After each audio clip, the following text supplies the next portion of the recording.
महल में जाई के, जिंदगी धन भइल देखी रघुराई के। राम बैठा तारे महल में जाई के, जिंदगी धन भइल देखी रघुराई के।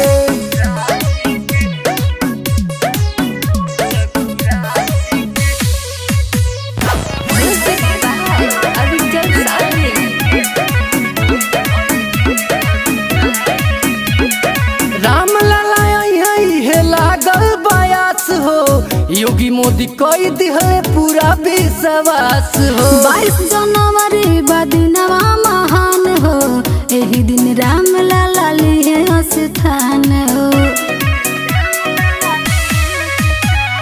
राम लाला यही लागल बयास हो, योगी मोदी कोई दिहले पूरा विश्वास हो।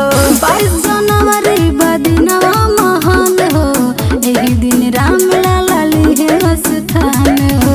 जय श्री राम सब बोलेला, भगवा रंग लहराई के। राम बैठा तारे महल में जाई के, जिंदगी धन भइल देखी रघुराई के। राम बैठा तारे महल में जाई के, जिंदगी धन भइल देखी रघुराई के।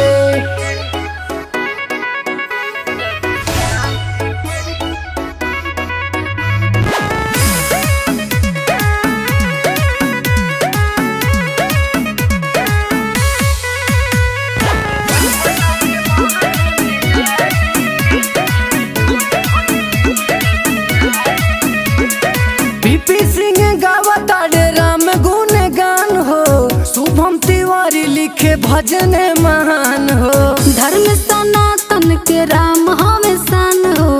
भारत के लोग बड़े बहुते महान हो।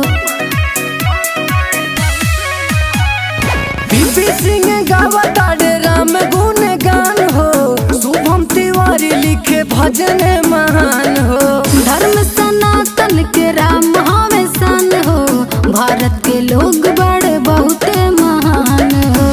जय श्री राम सब बोलेला, भगवा रंग लहराई के। राम बैठा तारे महल में जाई के, जिंदगी धन भइल देखी रघुराई के। राम बैठा तारे महल में जाई के, जिंदगी धन भइल देखी रघुराई के।